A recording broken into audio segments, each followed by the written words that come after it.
2014లో అంటే తెలంగాణ వచ్చిన తర్వాత ఇచ్చిన పార్టీగా ప్రజల్లోకి ఎందుకు అంతగా వెళ్ళలేకపోయారు అప్పుడు? ఇప్పుడు మనము 24 ఎన్నికలకు 23 ఎన్నికలకు పోతున్నాం. 14ది రిమైండ్ చేసుకుంటే నాయకత్వంలో గతంలో 2 సార్లు చెప్పినాం మేము. మేము చిన్న లోపం మాది జరిగిపోయింది. డెఫినిట్‌గా అవునన్నా, కాదన్నా మా లోపాన్ని కూడా మేము చెప్పాలి. మేము ప్రజలు నిజంగానే కాంగ్రెస్ ఇచ్చిన ఏ విధానం కూడా ఇంతవరకు చెప్పుకోలేదు. మీరే మీడియా వాళ్ళే అంటారు, పెద్ద పెద్ద మేధావులు కూడా అంటారు. కాంగ్రెస్ చేసిన పెద్ద తప్పు ఏందంటే చేసిన పనులు కూడా చెప్పుకోలేదు ఇప్పటిదాకా. అంటే మేమేమనుకున్నామంటే తల్లి ఇప్పుడు నా ఇంట్లో నా బిడ్డకి రోజు పొద్దున్న లేస్తే బ్రేక్‌ఫాస్ట్ నుంచి డిన్నర్ వరకు ఏం కావాలో నా బిడ్డకి నేను చూసుకుంటా. కానీ బయటికి వెళ్లి ప్రచారం చేసుకొని నా కొడుకుకి ఇదిగో బ్రేక్‌ఫాస్ట్ పెట్టినా, లంచ్ పెట్టినా, డిన్నర్ పెట్టినా ఏ తల్లి చెప్పుకోదు గదా! అది మన మన జీవితంలో నిత్యకృతమైనటువంటి కార్యక్రమం అది. నిజ జీవితంలో. కాబట్టి తల్లి బాధ్యత నెరవేర్చింది. అది చెప్పుకోం గదా! ఇట్లనే అనుకున్నది కాంగ్రెస్ పార్టీ గాబట్టి తల్లి లాంటి స్థానంలో ఉండి నేను ఇదిగో నా బిడ్డలకి ఇది జేసినా, నా బిడ్డలకి ఇది జేసినా అని చెప్పుకోలేదు. కానీ ఇప్పుడున్న పరిస్థితుల్లో చెప్పుకోవాల్సినటువంటి అవసరం ఉన్నది డెఫినిట్‌గా. మీరన్నది నిజమే, వాస్తవమే. చెప్తున్నారు గానీ సరైన విధంగా చెప్పట్లేదని చెప్పేసి ఒకటుంది. అంటే నేను అదే చెప్తున్నా. ఎప్పుడు చెప్పుకునే వాళ్ళకి ఎ ఇప్పుడు చేసేవాడు చెప్పడు. చెప్పేవాడు చెయ్యడు. ఈరోజు కేసీఆర్ పనైనా అంతే, మోదీ పనైనా అంతే.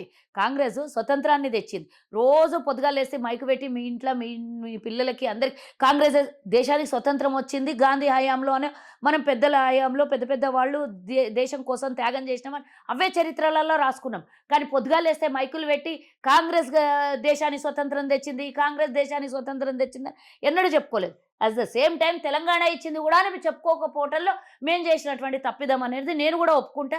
అది అందరూ ఒప్పుకోవాల్సింది. ఎందుకంటే మేమేమనుకున్నామంటే తెలంగాణ ప్రజలు డెఫినెట్‌గా మంచోళ్ళు, చాలా మంచోళ్ళు, అమాయకులు గూడా. కాబట్టి తెలంగాణ ఇచ్చింది కాంగ్రెసే. సోనియా గాంధీకి ఒక ఓటేసి తెలంగాణలో కాంగ్రెస్‌కి ఓటేసి రుణం తీర్చుకుందామని ప్రజలు అనుకుంటారు అని అనుకోని మేము ప్రచారం చేయటంలో అంత ముందు స్థాయిలో కేసీఆర్ అంటే ఆయనకున్నటువంటి ఏమంటారు అది దుర్బుద్ధి, చతురత 70,000 పుస్తకాలు చదివినా అనే చాణక్యునిగా చెప్పుకునేటటువంటి కేసీఆర్‌కున్నంత మేధాతనము కాంగ్రెస్ పార్టీలో అట్లాంటి దొంగ మాటలు చెప్పే మేధాతనం కాంగ్రెస్‌కి లేకపోవచ్చు. నేను ఒప్పుకుంటా దాన్ని. 2 సార్లు అలా ఫెయిల్ అయ్యాం. మొదటిసారి కేసీఆర్‌కి అలా ఫెయిల్ అయ్యాం. రెండోసారి తెలంగాణ ప్రజలు కేసీఆర్‌ని నమ్మిరు.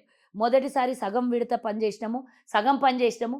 మిగతా పని చేయడానికి నాకు అవకాశం ఇయ్యకపోతే ఈ నడమంతరంగా ఆగిపోతాయి అని ఇట్లాంటి కల్లబొల్లి మాటలు చెప్పి తెలంగాణ ప్రజల్ని మరోసారి మోసం చేశారు. కానీ ఈసారి ఏం చెప్పి ఎన్నికలకు పోతావు, ఏం చెప్పి మరోసారి మోసం చేస్తావు అనేది తెలంగాణ ప్రజలు అర్థం చేసుకున్నారు. ఒకసారి అవకాశం ఇస్తేనే సగం కలికాలం మనం వెనకటికి మన పెద్దలు చెప్తారు కదా, కలికి అవకాశం ఇస్తేనంటే ఏలువేటానికి సంధిస్తే కాలు పెట్టిండంట, కథం పట్టించారు కలియుగాన్ని. అట్లా కేసీఆర్‌కి ఏలువేటానికి సంధిస్తే తెలంగాణలో 2014 నుంచి 18 వరకు సగం భూముల్ని ఖతం చేసాడు, సగం స్కాములు చేశాడు. 2018 నుంచి 2023 వరకు పూర్తి స్థాయిలో ఖతం చేసిండు. ప్రభుత్వ ఆస్తులు ప్రజల మీద నెత్తి మీద అప్పులు మోపిండు. కాబట్టి ఇప్పుడు ప్రజలు ఆలోచిస్తున్నాడు. మార్పు కావాలి అనేది ఆలోచిస్తున్నారు. ప్రజల నుంచి వచ్చినటువంటి స్వచ్ఛందమైనటువంటి ఈ నిర్ణయము, స్వచ్ఛందమైనటువంటి ఆలోచన.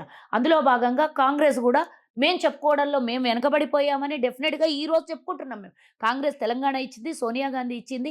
పక్క రాష్ట్రాల్లో అధికారం కోల్పోయినాం పూర్తిగా. అక్కడ కాంగ్రెసే లేకుండా పోయింది. తెలంగాణలో అధికారంలో కోల్పోయినాం. ఒకవేళ తెలంగాణ ఇయ్యకపోతే నిజంగానే కాంగ్రెస్‌కి ఉమ్మడి రాష్ట్రాల్లో 38 నుంచి 40 సీట్లు పక్కా వద్దును. ఇయ్యము అంటే ఆంధ్రాలో ఉన్నటువంటి మొత్తం పార్లమెంట్ స్థానాలు మాకే వస్తుండే. అలాంటిది కూడా అంత త్యాగం చేసి తెలంగాణలో అధికారాన్ని కోల్పోతే కేంద్రంలో ఓ 40 సీట్లు అంటే కేంద్రంలో ఏమన్నా ఆషామాషా? 40 సీట్లను కోల్పోయినాం కదా తెలంగాణ తరఫు నుంచి. కాబట్టి ఇవన్నీ కోల్పోయినటువంటి త్యాగం చేసుకున్నది మేము. కేసీఆర్ ఏం త్యాగం చేసుకోలేదు. కేసీఆర్ ఇంట్లో ఎవడు సావలేదు. కేసీఆర్ తెలంగాణ ప్రజల కోసం కుటుంబాన్ని ఏమీ సాక్రిఫైస్ చేయలేదు.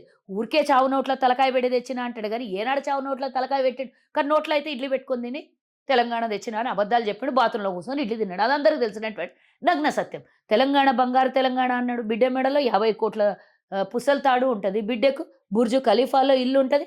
కేసీఆర్ కొడుకుకు ఫామ్ హౌస్‌లు ఉంటాయి.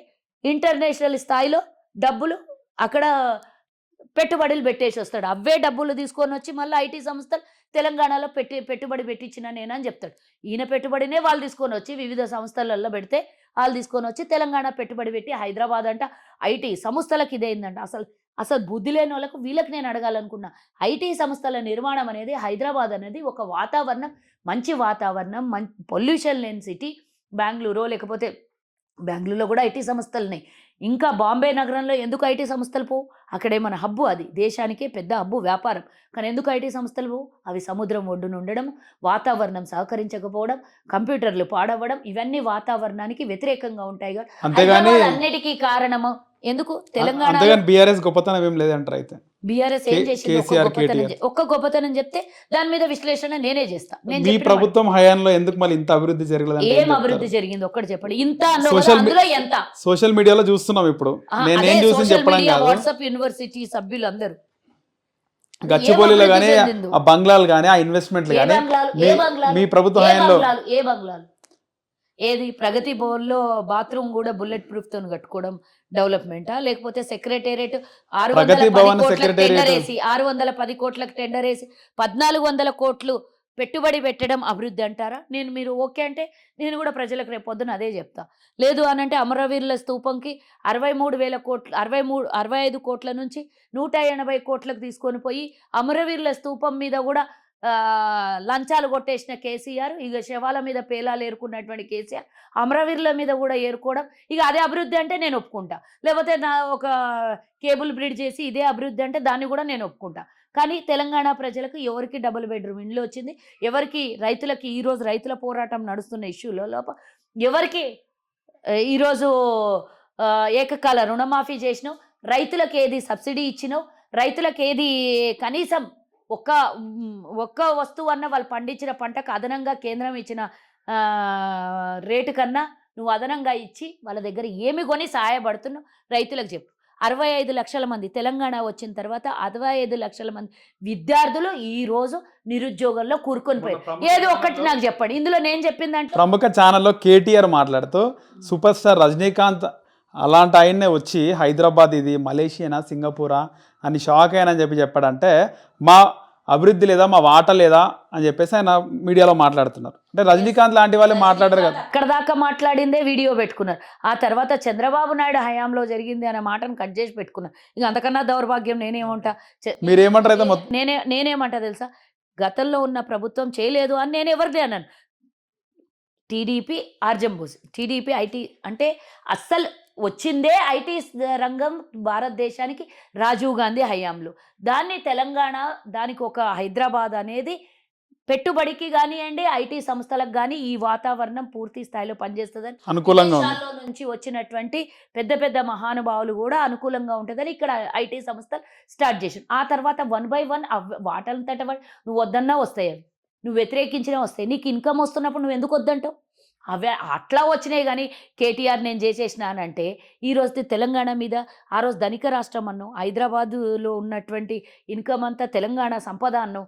మరి ఆ సంపద తీసుకొని నువ్వు పెడుతున్నావేమో అనుకోవాలి కదా. ఈరోజు ఆ సంపదతోనే నీవు కొంపంతా నింపుకొని ఈరోజు రాష్ట్రానికి 5 లక్షల కోట్ల అప్పు చేసినవా లేదా? మరి గతంలో ఏ ప్రభుత్వం అన్నా 65 ఏండ్లు పరిపాలించిన ప్రభుత్వాలు, గత ప్రభుత్వాలు 67,000 కోట్ల మిగులు బడ్జెట్ ఇచ్చిందే కానీ నీకు అప్పులు ఇవ్వలేదు కదా.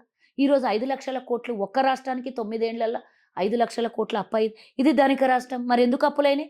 ఏం అభివృద్ధి దీంట్లో నాకు చెప్పు. నీ నెత్తి మీద 1,00,000 ఉంది, నా నెత్తి మీద 1,00,000 ఉంది. అనవసరంగా నువ్వేమన్నా అప్పు చేసినావా? అది చేయలేవు కదా. నేనేమన్నా అప్పు చేసినా? నా ఇంటికి నేను అప్పు చేసుకుంటే నేను కట్టుకోవాలి. మళ్ళీ అదనంగా ప్రభుత్వం చేసిన అప్పును కూడా నేను ఎందుకు కట్టుకోవాలి? ఈరోజు కేంద్ర ప్రభుత్వం 1,00,000 రూపాయలు నెత్తి మీద వేస్తుంది పుట్టిన బిడ్డకి. ఈరోజు రాష్ట్ర ప్రభుత్వం నెత్తి మీద 1,00,000 రూపాయలు ఇస్తుంది. ఎందుకు నేను భరించాలి? అకారణంతో ఏ కారణం లేకుండా నేనెందుకు అప్పు కట్టాలి? ప్రభుత్వ అప్పు ఏ రూపంలో తీసుకుంటాడు నా దగ్గర? ఈరోజు రోడ్డు మీద ఒక బండి నడుస్తుంటే బండికి చాలానా వేస్తున్నావు. ఈరోజు లిక్కర్ మాఫియా చేసి పెట్టేసినావు. రాష్ట్రం మొత్తం liquor liquor liquor liquor liquor wine షాపులు చేసేసినావు. గ్రామానికి ఒక 5 బెల్ట్ షాపులు చేసినావు. ఈరోజు దాని మీద వచ్చిన ఇన్కమ్తోనే రాష్ట్రం నడుస్తుంది, రాష్ట్ర ప్రభుత్వం నడుస్తుంది. ఖజానాలో అవి వైన్ షాపులు, బీర్లు, అదేమంటారు కదా. రేపు కాంగ్రెస్ ప్రభుత్వం వస్తే అన్ని ఎత్తేస్తారా మరి?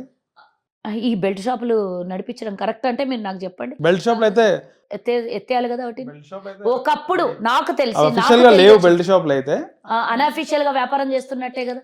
నేను ఒకటి చెప్తా, నాకు తెలివి వచ్చిన తర్వాత నేను చూసింది ఏంటంటే గుడికి బడికి దగ్గరలో 2-3 కిలోమీటర్ల దూరం ఏ వైన్ షాపులు ఉండకుండా నాకు తెలివి వచ్చిన తర్వాత. నేను ఏ రాజకీయ పార్టీ గురించి మాట్లాడట్లేదు, కానీ ఆ విధమైనటువంటి రూల్స్ ఉంటుండే. ఇప్పుడు బడికి ఒక 100 అడుగుల దూరంలో వైన్ షాపులు, గుడికి ఒక 100 అడుగుల దూరంలో వైన్ షాపులు.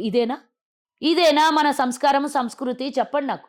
దేన్ని ప్రోత్సహించి పెద్దగా చేస్తున్నట్లు? నువ్వు వైన్ షాపు, బీర్లు అమ్ముతేనే ఈరోజు రాష్ట్రం నడుస్తుంది. జీతాలు 18 తారీఖున పడతలేవు. 18 తారీఖు వచ్చినావు. అంటే అభివృద్ధి చెందినట్లా? లేకపోతే ఊబిలోకి కూరుకొని పోతున్నట్టు? హాయ్ ఫ్రెండ్స్, మా టుడే టుమారో యూట్యూబ్ ఛానల్ చూస్తున్నందుకు చాలా థ్యాంక్స్. మరిన్ని లేటెస్ట్ వీడియోస్ కోసం వెంటనే సబ్స్క్రైబ్ చేయండి. అలాగే ఈ బెల్ని కూడా రింగ్ చేసేయండి. మా నోటిఫికేషన్స్ అన్ని మీ మొబైల్లో వస్తాయి.